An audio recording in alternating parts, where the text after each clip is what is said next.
Good afternoon. Welcome to It's Complicated. It's about the relationship between owners and operators and the lawyers in between, which make it more complicated. And with me, I have a mix of lawyers, owners, and operators. And hopefully, it should be an interesting and enlightening session. To introduce my panelists, I have Aniruddh Kumar on my right, who's the Vice President, Asset Management and Marriott International. I have Tanya on my left. Tanya Chakravarty is the General Counsel for SAMHI Hotels. Head of Legal, Smiti Saha from InterGlobe Hotels. And Vibhas Prasad from Leisure Group, who is an owner and an operator, so he wears both hats. So thank you for joining us this afternoon. I'm just going to start with a very broad question. During these last couple of years, do you see that there's been an evolution in the relationship between owners and operators? So this is not just a contractual issue, it's a relationship issue as well, and how you're really living through your contracts with your owners. So maybe I'll start with Aniruddh on that. And what are the kind of things that the owners are asking you for, and how do you really see the evolution of that relationship this time? Yeah, thank you very much. So I think relationship has improved much. It is better than never, what I would say, because adversity gets the best thing out of the people. And the last 18 months we have faced together as an owner and operator, right? It was like chaos all over, right? And from the Marriott perspective, I would put it like the reason for improvement in the relationship with the owner is basically threefold. So one is the communication. So we have enhanced our communication with the owner in past 18 months.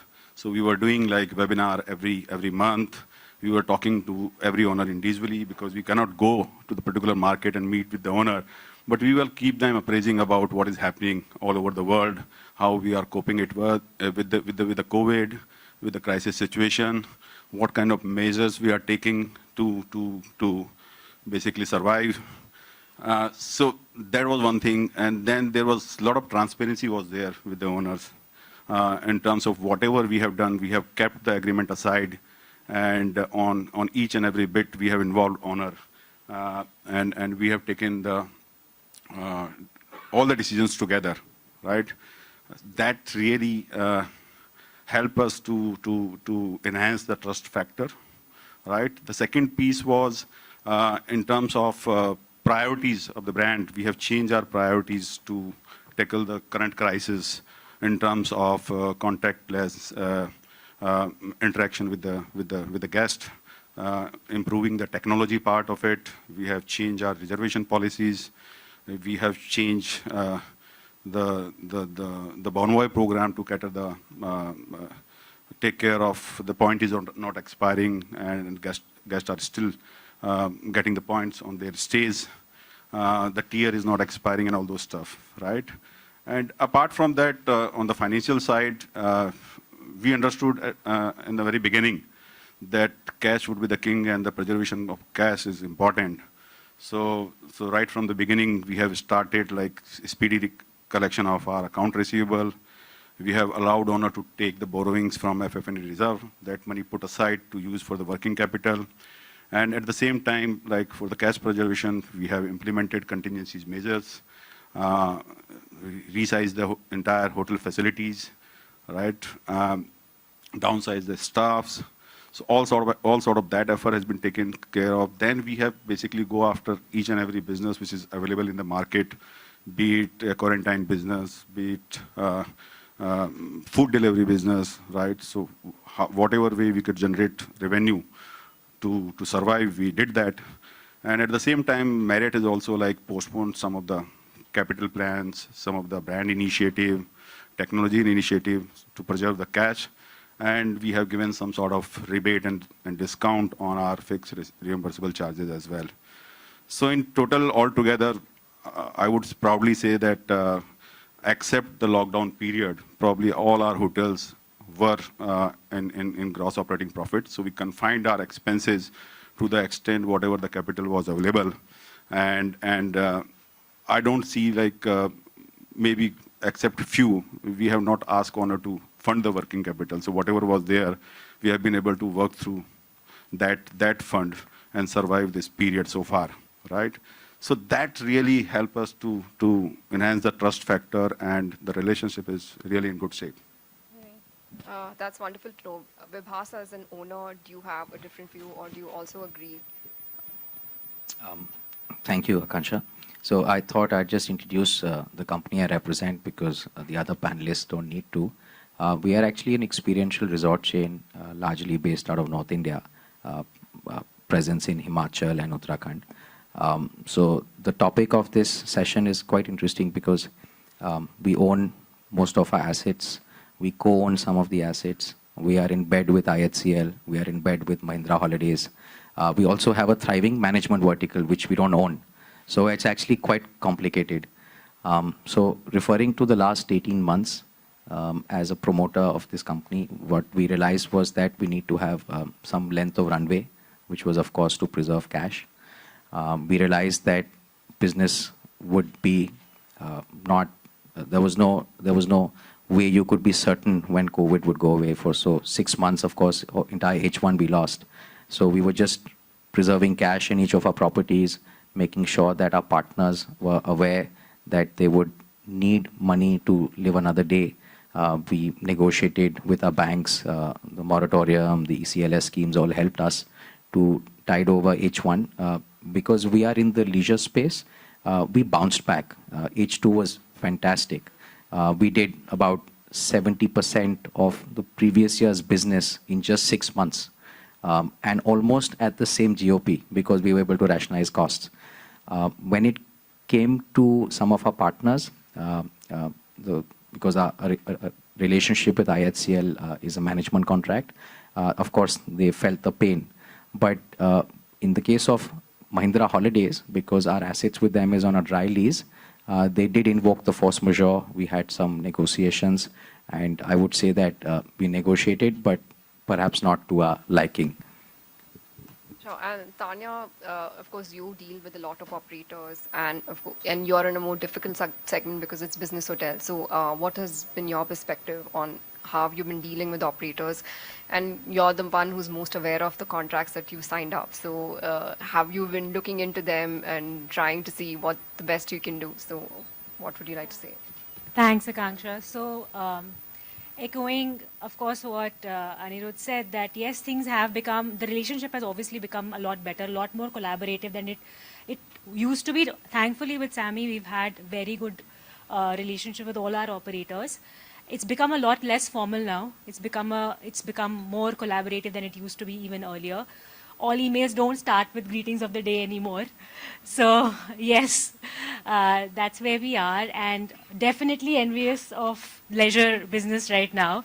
And the contracts, the difference is that people have started slightly different to what Aniruddh said. We've actually started looking at our contracts again, and to see, because obviously force measures have been invoked, and we've realized that there is not much protection for the owners over there. So that's definitely one point that we all would like to relook again. And there is one gap, I think, that we have realized at least, was in the insurance sector.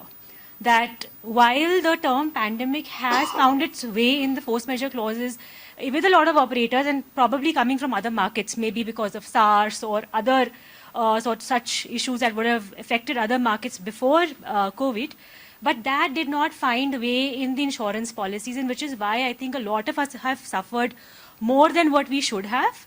And it's a learning, I think, that we should all take back, that anything, because most of our operators are global now, and if there are experiences in other market that maybe are not seen in one market, we should translate them into our contract, so that at the end of the day, we've all realized in these times that this is a collaborative effort. No amount of rights for one person in a contract or obligations of the other is going to make any sense unless we are able to actually have a rational business model to work around.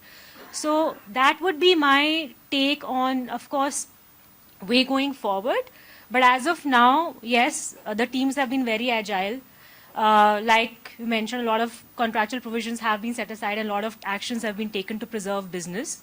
So relationships are going well for now. Sorry, just to pick on the point on insurance. Right. So you would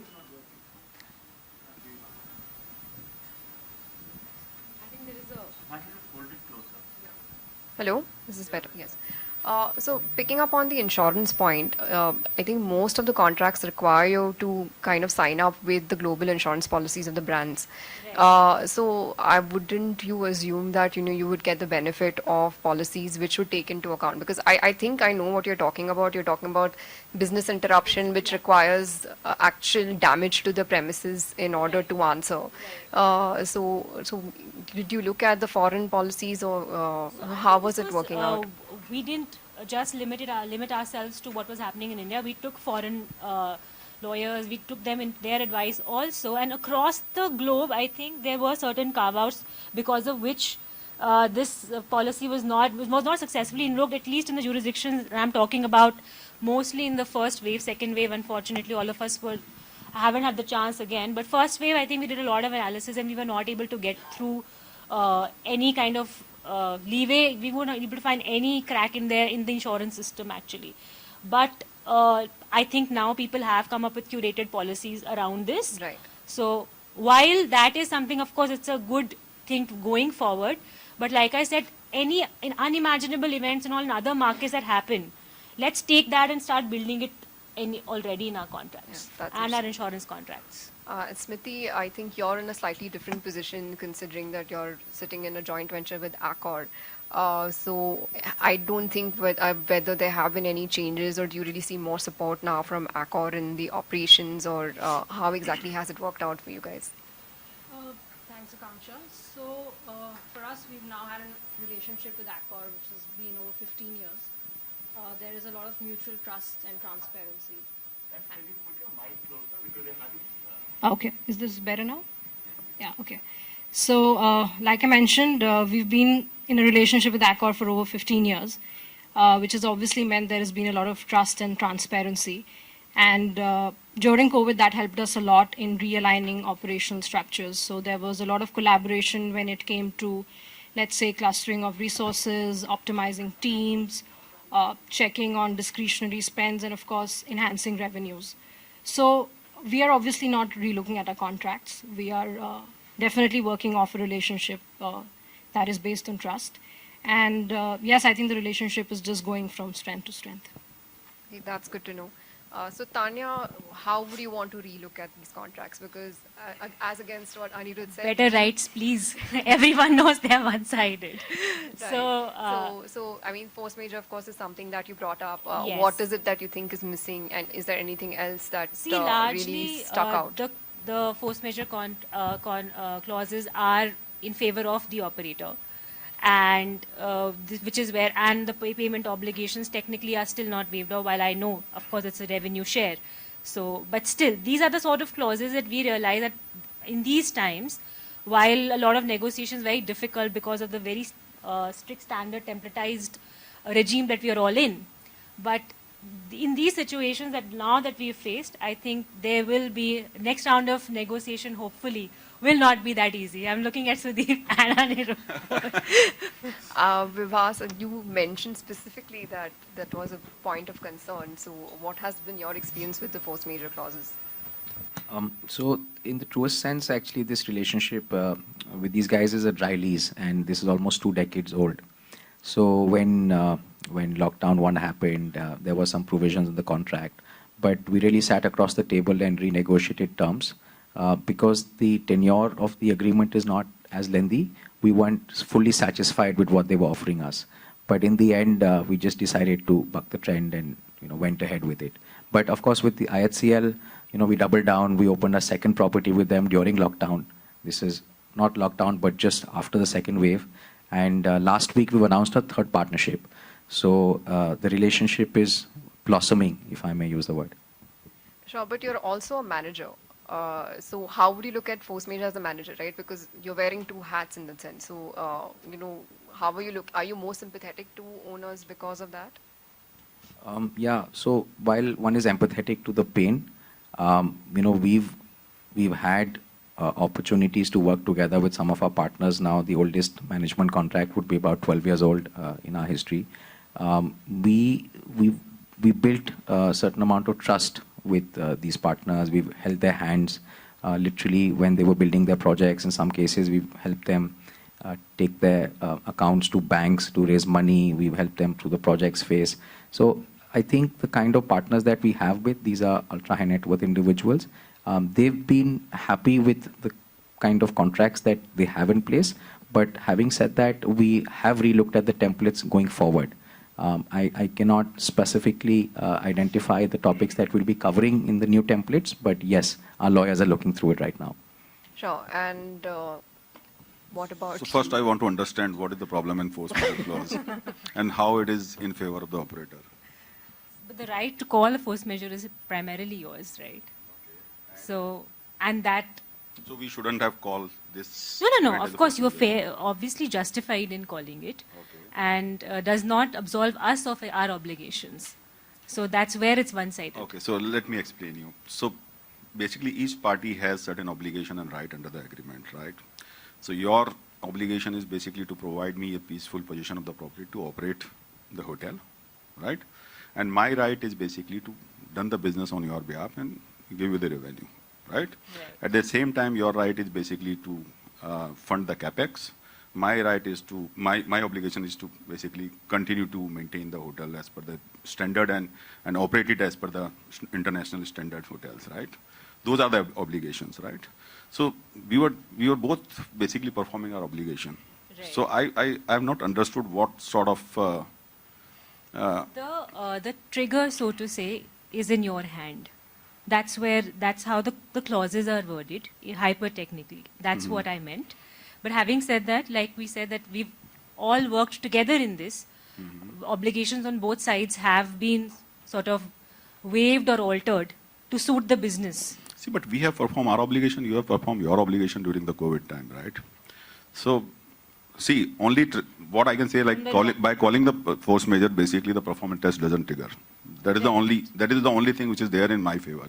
But how can we trigger a performance test in such a situation when the there's hotel an is 90% exception. done, Anyway, right? there's an exception. Right? And Yes. anyway, there is an exception. So I don't see, is there any relevance of this question? Aakanksha, this will be taken up by you all. Sure, at an hourly rate later on.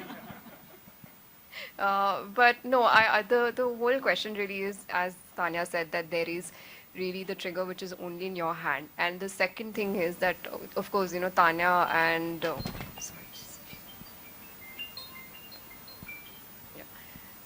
Tanya and Smiti may look at it a bit differently, but when you're looking at owners who have different options, and they're going through this kind of downturn during COVID, etc., the question that they ask us is, why do I not have the right to terminate the contract?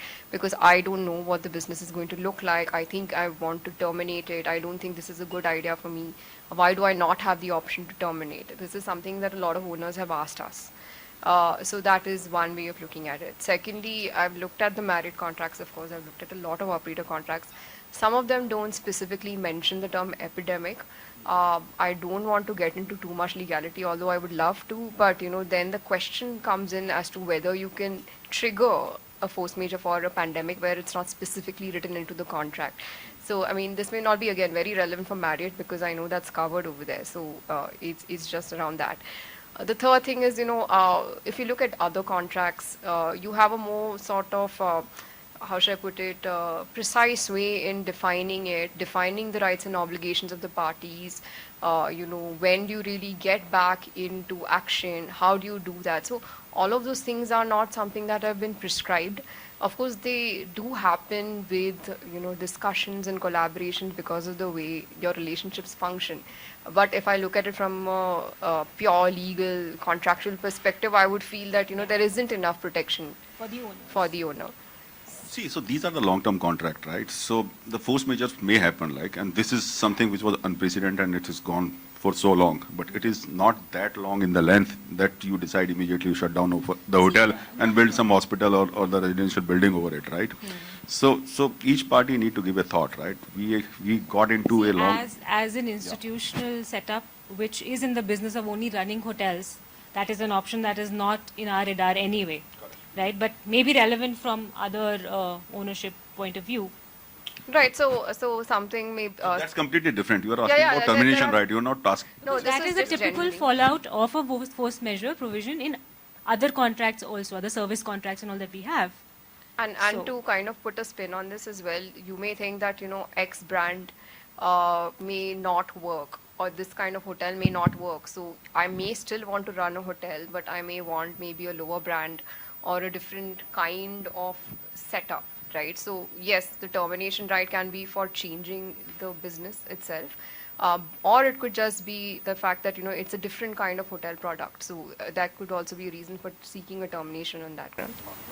I think another point I want to raise, because unfortunately or fortunately we have a panel out here which has got institutional, so they've got more than one asset, and makes a huge difference. I've seen when a brand is dealing with an owner who's a single asset owner versus an owner who has 10 or 15 hotels, the brand's attitude is quite different, because you can always get into a room and negotiate something, and say, okay, a little bit of give and take happens and so forth. I think the stance of the operator, and this is not just for Marriott, we've got all the brands out here, does change when you're talking to that single asset owner who has 100, 150 keys, where, and I'm not talking about just COVID, where the relationship is just not working, right? The performance tests in India for hotel companies, I think, are worth the paper that you can, whatever, I'm not going to add to that, because I've yet to see a performance test being utilized in India to throw out a brand. It's never happened. I don't think it will ever happen, right? Brands will figure out 10 other ways to get the operator to go, you know better, you walked out of one earlier this year, right? So I think that's the point is, and this discussion came up 2 to 3 years ago when my ex-partner was on stage, where he went around talking to the leadership, and I think the global CEOs were here, where they were asked, why can't we get, for example, 100% of the performance test? Why is it always 85% or 90%? It never happens. It's happening in Europe, beginning to happen out there. It's happening in the US. The question to ask is, when is it going to happen out here? And why can't we have shorter contracts? If the relationship is not working. So exactly. So Manav, if we cannot force a owner to continue to work with us, right? If the relationship is really bad, then we will sit on the table and basically decide to walk away. So that definitely, that should happen actually. You cannot force anybody to continue to be in relationship when it is not working out. Contractually, if that is the intention, let's start building that in as well. What I would say. Then every here and there we will be fighting for the termination, right? That's not the intent actually, I because don't brand think, also invest. And we all know, as we have 3 lawyers on the panel here, and it's very, very rare that in a business that is flourishing and thriving that anyone would even look to terminate.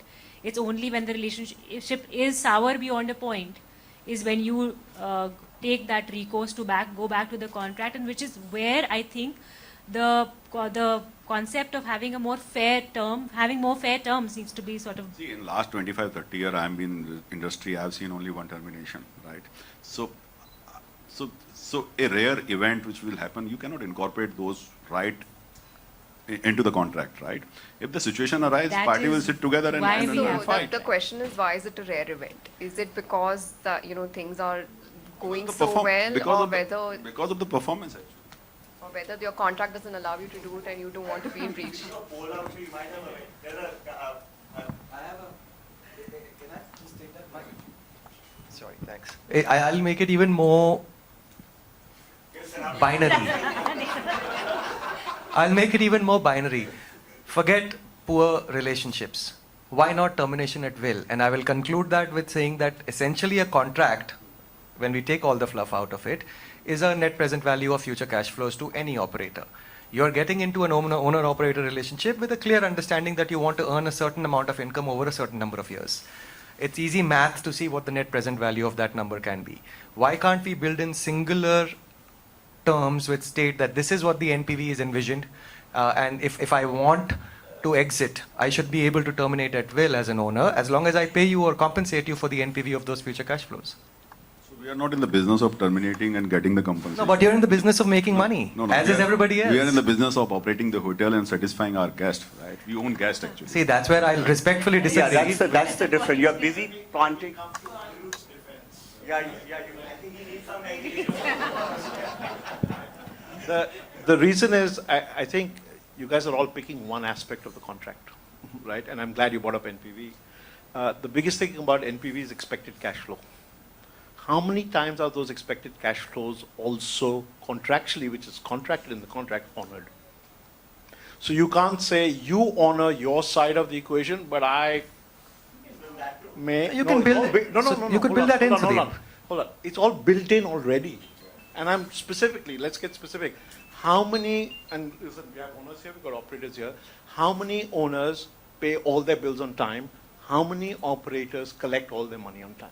And those are all very specifically defined in each and every operator's contracts.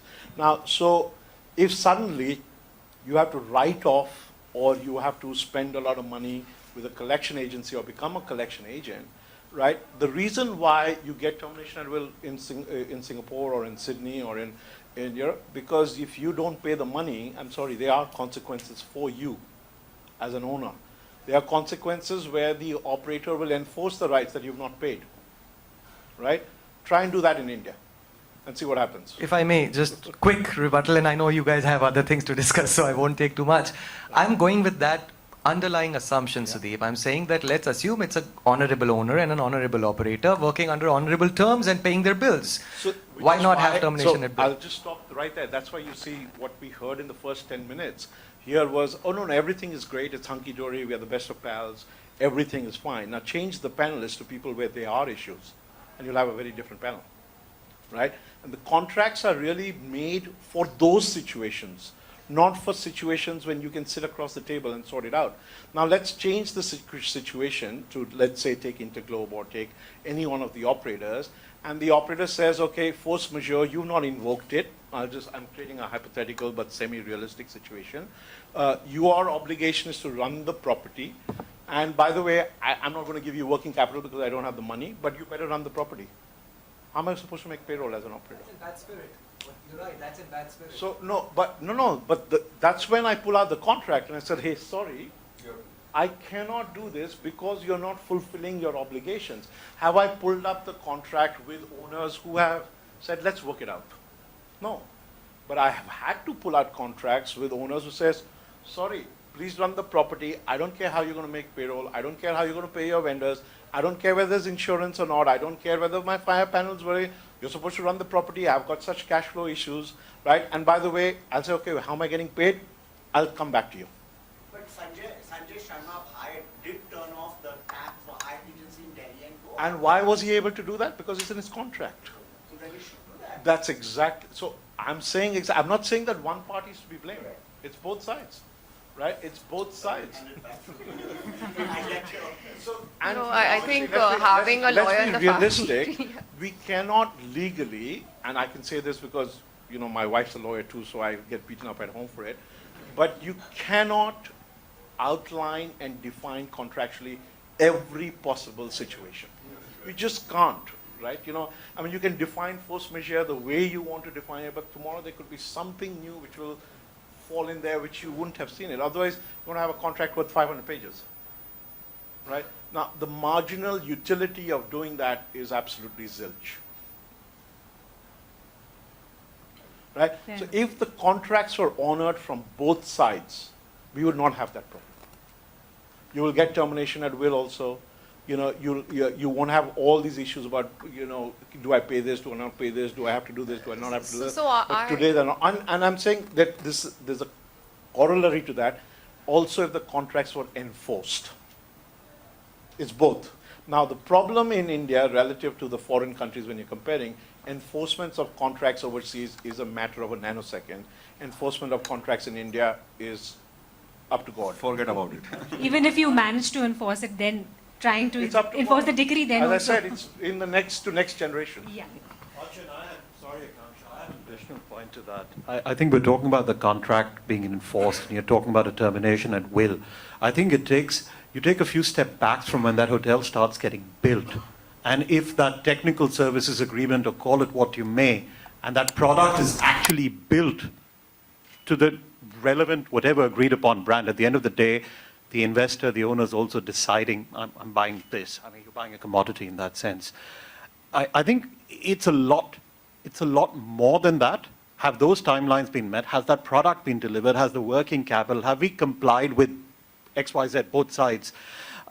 Termination on will comes right after that. Has there been default on any of these, I think it's an easier said than done instance. And frankly, I think Aniruddh was about to say that we're really not in the business of signing contracts, operating for a bid, terminating a contract, or people using it selectively. Achin, using it selectively, because if there's a termination at will, that at will could be any reason, right? And Sorry, I'm just going to say, the only reason I will disagree with you is because it's the very same global organizations we're talking about that offer termination at will in other nations.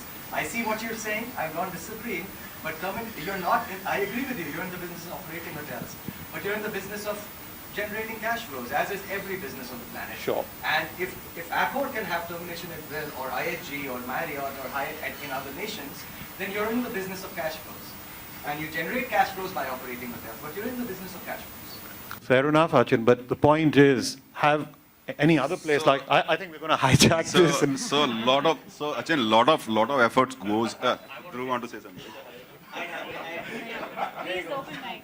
Shall we divide the room? So I want to say three things. One is, are we saying termination? No, yeah. Are we saying termination at will for both parties? Yes. Okay, that's one. Second, are we saying if we grant an owner termination at will, there is no performance test and there is no exclusivity? Right? Because if it's termination at will, why would I give an AOP provision? And why would I give a performance test? So do you think in your experience an owner will it be acceptable? Yes. Shall we do it for the next Yes. contract? Which I'm still waiting for the first one.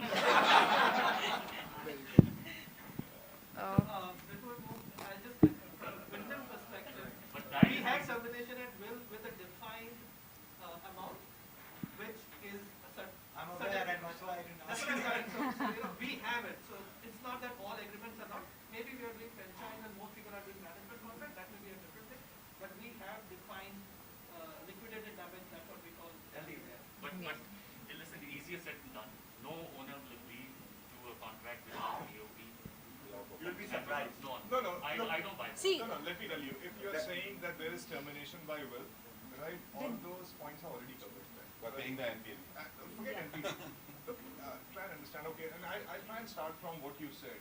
I completely appreciate the way contracts and legal framework in India is, right? And that's why I have negotiated contract with virtually all of you. I understand. Problem is, and I'm not talking specific for SAMHI, I'm talking specific for owners. What also happens is when he's actually thinking of building a hotel, right, the first person he comes in contact is the development team.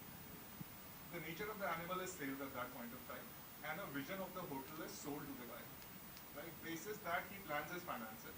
And now when the vision doesn't come out to be true, and I'm not saying it's your fault, it could be market condition, he's out of options now. Right? That you're in the business of taking that risk. I hear you. So now what you're saying is you have taken a risk from which you can't get out. As an owner. From which you can't get out. Right? And you have an operator which you can't replace. Then what are your options? Yeah, but so I think fundamentally there are two assumptions in that. Right? Number one, that the risk should be shared. But that's not true because the rewards are I hear you. So I'm not saying I have a solution here. I'm just giving you perspective of the owner. The number two you're saying is the next operator will get it back on track. If something is not working, that's exactly what you're going to try and understand. We have institutional capital. People have their own capital. If something is not working, right, just sitting idle, moving your thumbs won't work. You have to try the second alternative, and you don't know whether it will work or not. Gaurav, I always hear this, that the sales guy is coming and development guy is coming. We don't have that Giving a problem. reason. I have yet to see any owner who will build a century just on just myself. Right? They do their own research, they do their own feasibility, they ask their 100 friends, they come to Manav, they take advice, and then You guys take over the process. They take the technical fees, I don't get the technical fees, so don't give me that. But let's give it back to Aakanksha. Yeah, I think next time we should just have a session for termination of contracts. I think it'll be a lot of fun. put them across the table and negotiate. No, this is really like being in the which boardroom is what for we me. thought, that let's use this time to negotiate Right. one contract. Half clauses are done. Next time we I think these are the things that you're most worried about. So, yeah, so I mean, coming to actually what this gentleman was saying, that are we looking at more franchise agreements now? Are you seeing that owners are looking to change their relationships, or the new relationships, they are more interested in franchise where they have a lot more discretion and operational power? Is that something that you're seeing? Is that something that you're considering as an owner? I think we are not looking to change the nature of relationship, and like I said, we are looking right now to survive this and go through with this tide. You Yeah, I would think there is a probably market have- for both the things. So we have like good, I think 25 to 30 odd franchise hotels in our portfolio. And we do have like managed hotel as well. So see, idea is it depend on the preference of the owner, right? And for us as an operator, we just want to basically understand the capability of the owner in terms of operating the hotel, right? And keeping our brand intact. So if there is a match, definitely we can look at it. But because of the COVID, the owners and developer are preferring more towards the franchise. That I have not seen. So in this year we have signed like almost 13, 14 deals so far, right? And this year would be a record year for us. And I don't see we have signed any franchise deal. It's all managed. Do your franchise agreements allow termination at will? No. Why we are not? No, it's just good to know what the difference is really. I don't know, any other owners in the audience who have a perspective on whether franchises are more attractive now? Okay, so I'll go to the next. And what about strata title sales? So is that something, because I don't see that at all, although it's somewhat popular thing abroad. For us, it is like kind of unknown territory. So we don't want to basically venturing out in something like this unless and until we see a successful implementation of a condo hotel or a strata title hotel. Right? Unfortunately, we don't have any successful example for that in India. So again, from a business perspective, we are working on a couple of sell-leaseback strategies. We have spoken about the legal challenge in India, and we are also more aware of it. So there is one project which is already working, but there are a number of them which are in the pipeline. And from a legal perspective, we think we are sorting it out. So hopefully, a couple of months' time, we'll be announcing some products in sell-leaseback strategy. And I think we are seeing more of it because there's been a funding issues from banks and all of that, and the owners are looking at alternate way of raising funds, and this is one more. I think from the perspective of Hyatt Hilton, are you guys looking at it now? Or Very significant part of the inventory, at least for Accor, depending on the location. Sorry, depending on the location, the partner, but selectively, and an optional rental pool, not mandatory. You know, I think we get stuck with no strata title, no strata title. The issue is, what is the issue? The issue is control. multiple If stakeholders. tomorrow there is a contract which we've been talking about, listen, if there's a mechanism by which you can strata title, but I have one person who I can hold responsible for honoring the contract, and that's airtight, right? What's the difference, right? Now, in Australia, that's very prevalent. Everyone says Australia because there's regulations around it, right? It's very prevalent in Brazil because it may not be regulations, but it's in practice, right? In India, the problem is, so here's from an operator standpoint, whenever we pitch it internally, the biggest question comes as, oh, okay, you do strata title, the developer will build, sell, and go to Timbuktu, and you'll never find him ever again, right? And so when you want your capex to renovate the property, or you want your fees to be paid, or you want your indemnity to be invoked, or you want your insurance to be invoked, you don't know who to talk to, because the unit owner says, not me, right? Don't come to me. And so who do you go to? Now, till that question's not answered, you can't ask the question strata title or not, right? Now, if suddenly an operator or owner says, I'm going to strata title everything, but I'm going to give you a guarantee that I'll meet all the obligations, and my guarantee is airtight. It's not just my guarantee, it's personal guarantee backed by corporate or bank, and here's the source of funds, and I got significant access to it. Absolutely, we'll do it, right? But we need the reason why we don't do strata title, or I speak for all the operators, because who do I turn to when there's an issue? Because I don't want to deal with, for a 200-room hotel, I don't want to deal with 200 people, right? Nor do I want to deal with 199 and one terrorist, right, who's going to poison the other 199. So I need that one Spock. And as long as you can give me that Spock, that's perfect. Sure. So how does that... It's also it makes the whole arrangement much more riskier. Obviously, someone is only going to buy that unit based on some potential return. And more often than not, it's a developer that subtly or not so subtly gives an indicative return. like we do pro formas, they also have their, forward projections and give the return. And it's when everything is good, everything is fine. But when business goes bad, when we have a downturn, all you need is 2 or 3 people who are disgruntled. And we've seen that in Florida when after the Lehman Brothers collapse, we saw that in Florida when all these models went belly up. And even the regulatory environment here doesn't support something like this. I mean, you can just take 3 people go to court, and that's the end of it. So we see this sort of arrangement as too risky to even get into. Too many stakeholders, one stakeholder gone bad, you're screwed. Sure. And how does this differ from branded residences? Is it because there are fewer owners over there? Because I'm assuming some of the risks are also common. Branded residences also, so you need to look at the profile of the developer who's building those branded residences, number one, right? And you need to see the substance that they are going to stay here, right? They are not running away by selling this apartment. Like, so we are opening 360 in Bombay, which will be managed by us. Those are not branded residences as such, but Oberoi Realty is there behind those residences, right? So we have some sort of comfort, right? So you need to basically, there is a comfort, there is a good developer sitting behind it, and they are controlling the and dealing with the home buyer association, right? And if we are getting our fee, we can look at branded residences. You know, listen, Aniruddh, from the operator side again. So let's ask the question: why do people want to do strata title in India? Because they don't have financing. Let's be clear, right? So you're trying to fix or put a round peg in a square hole, right? And saying, oh, you are the ultimate, Mr. Evil because you're not doing strata title. No, get your financing. You don't need strata title. If you're relying on strata title to fund your project, that project is doomed. And moreover, Sudeep, it's also that they're not getting they're not getting into the hospitality business. Yeah. It's residential real estate. It's not a hotel. Yeah, exactly. It's another way to sell residential real estate with a small ticket size, so it's affordable to many more. It's like a mutual fund, right? Without the security. Why is that a problem? I just told you why it's a problem. No, for us. So they're not in the hotel business. They're in the real estate business. So what's wrong with that? We are not in that business. No, I agree.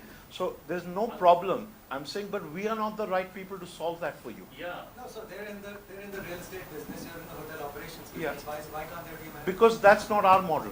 Yeah. Because the rewards or the fees we collect for the headache that will come with it is not worth it for us. So why not charge more fees? Will you be okay to do that? Will the I owner? don't bring the Well, if you give me just the base fees which I'm supposed to collect and I don't have to worry about it, I may still consider it.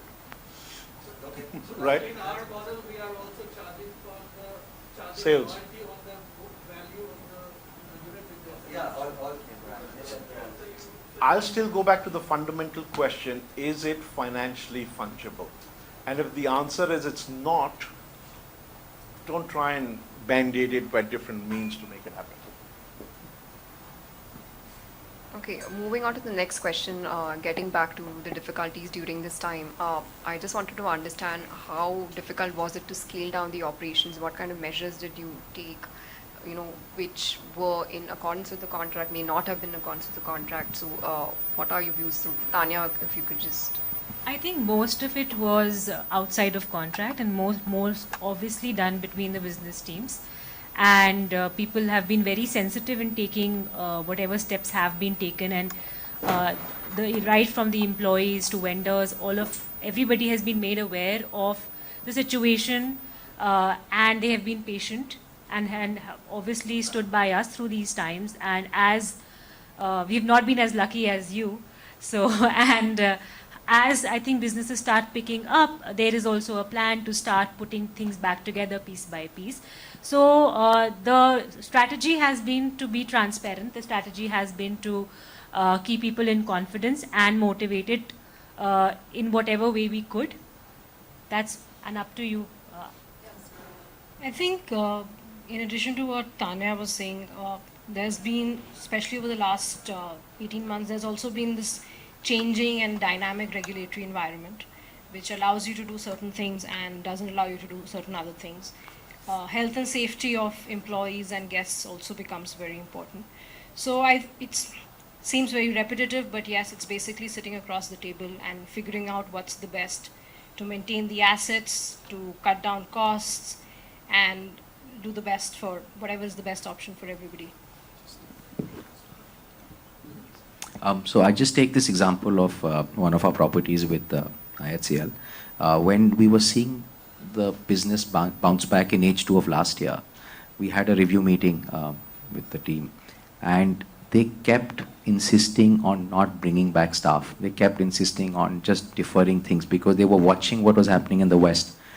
We were very keen at that point to bring back because RevPARs had doubled at that point, occupancies were robust. So we were actually guided by them as an operator to rationalize our costs, and only much later did we realize how right they were. So I would say that it was not in the contract, but even now we get guided by them, seeing trends, and some of this percolates down to other businesses, and some of it is specific to assets.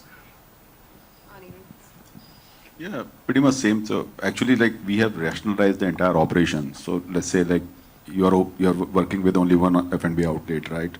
You are closing down the floors, only using 2 floors, 3 floors, closing down. If you have 3, 4 gates, you are using only 1 gate, right?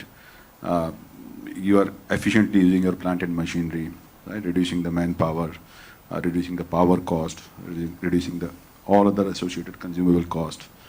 So it was all collaborative effort because the area team cannot go to the hotel, right? So it's the hotel team who are sitting there, and generally, like, the owners who are available in the particular city where the hotel is located. So they were doing in very collaborative manner, talking to each other, having complete alignment with the area team. And certain expensive licenses, calls were taken whether to renew, not renew. Some state governments were, were supportive. Property tax waivers have come in, but mostly haven't. So wherever there was a collaborative effort, wherever we felt that costs could have been, downsized or right-sized, we've taken those in consultation with the operators. And any... Gujarat. And any sort of changes to the way you've been selling the same rooms or the same stays, such as, workcations or work from home? Have there been any challenges to that, or that you... We did many of our hotels. We did, like, converted 1 floor to the office space, work from the hotel, those kind of stuff. But the yield is very less actually. So now when the business is coming back, we're not extending those arrangement, and we are getting those room backs in the hotel. Smiti, a lot of these conversations began, particularly because we are in the leasing space. A lot of these hotel owners used to come back and say, can we repurpose it? Right. It's easier said than done. For what period do you repurpose? Because leases also have a tenure. And then halfway into the game, you again cannot go back to listen, banqueting is back. Let's go back. So you're co-working, all these spaces, yes, we started looking at, but there was hardly any traction. Yeah, we evaluated all. We have implemented in a couple of hotels. We signed short-term contract, 5 months, 6 months. The other party want to extend, but we are not extending because the yield is very, very less. Very little. And then the structures are not built that way, your air conditioning, your heights, you're overwhelming at times. And even if the tenants want it, it's not the best yield for the owner. And even I think from an IT security and IT service the kind of service they need for running these kind of operations is difficult for us to sort of build in this short period of time and then maintain it. Also, I think repurposing, you always also have to look at the local statutory norms and approvals as to in what space, what activity can you carry out. So for instance, can you convert a room into a workspace? So that all has to be seen from a local statutory level as well. And I think we've also tried some repurposing some meeting room spaces into co-working spaces, but yes, that's also been a limited experiment.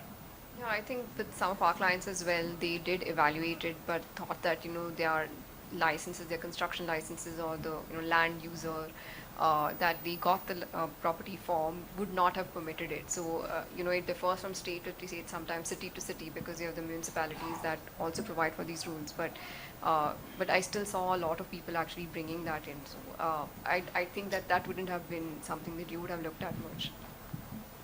So just on your one trend that we packaged well and we saw benefits, we actually used WFH as work from hills. So about 15 of our destinations, the length of stays went up. People needed high-speed internet connections to do their Zoom calls, etc. So we did see that trend, but it was momentary.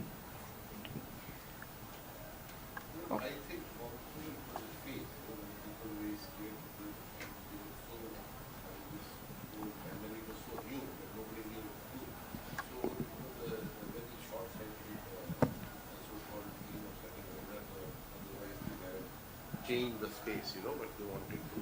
But, and I know what Jaideep is saying that, there were some people who were talking about it, but ultimately it stopped after some time. You see, now I don't think anybody is looking.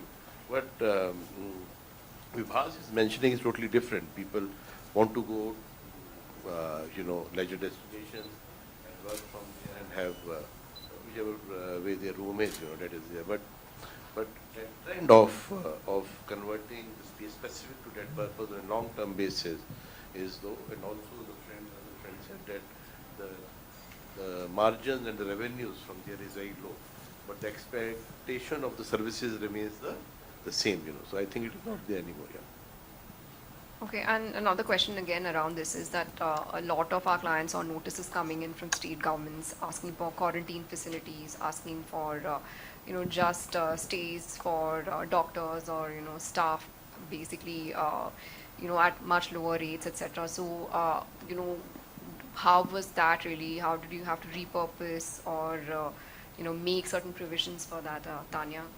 So yeah, we've had one such instance in Delhi, and yes, at that time when the pandemic was in full swing, we obviously did not have any option but to, because it was a requisition, it was a demand, and we had to sort of give our hotels up, one of our hotels up, and it was very collaborative. It was with one of the leading hospital chains in Delhi.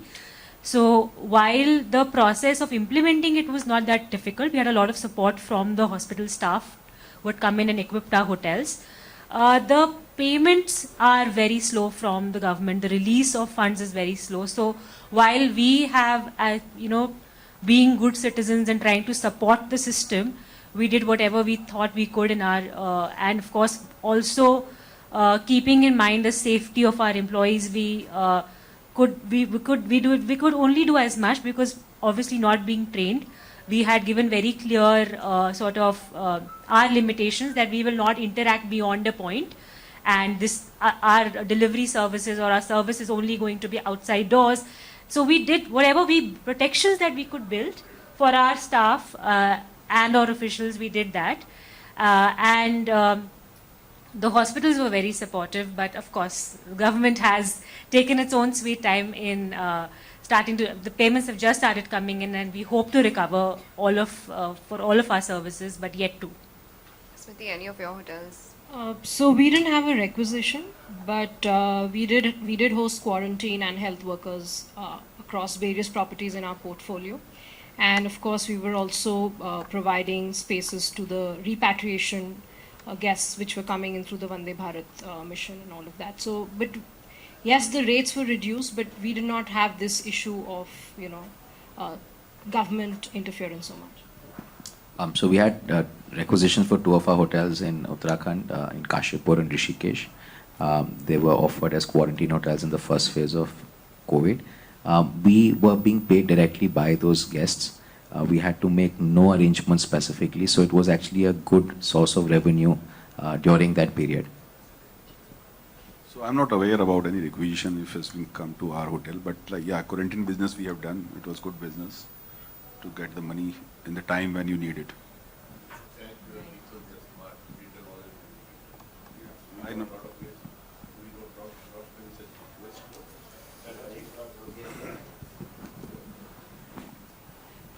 So you see, there are two parts to it. One, we said that then the requisition means the government tells you that these floors or this hotel is to be used for the purpose of so-called patients or recovery of them. One, number two, and then they take rooms from you and they pay you for that, whatever minimal. You see, but the other part is that you voluntarily try to help, So like what Mr. Chatwal was saying yesterday, the ethos of the group is basically, that the very purpose of business is to serve the society at large. See, so we did one bit as far as that part is concerned, by distributing meals, giving rooms to the medical staff and other supporting staff, which is there without any cost. And at some places, yes, when the government wanted the rooms at the way the lady has described, it is really difficult to get the whatever little money, they are supposed to pay back. You see, it is there. So I'm just now leaving it open to the audience if they have any questions for our panelists. I'd say one comment, and credit to Aniruddh, right? I spoke to 3 of the largest Marriott owners and in the country, and they had all very good things to say about the relationship and how not just the Marriott, but IHG and Hyatt, and I can say it from SAMHI's point of view. I think the relationship was, yes, complicated, but I think it was sympathetic, and there was a lot of collaboration that happened. So I just want to leave it on a positive note. There are a lot of things that, as a single owner, we would want to see change in a contract, but I think when the difficult times were there, I think they were there for each other. Anyone else with any comments or questions for our panelists? Okay, I think we'll end here. It seems the relationship was not as complicated as we thought it was. A couple of things I'm sure we'll be able to iron out. We can change our status now on Facebook. Okay, thank you all. Thank you, Thanks. everyone. Thank you, everybody.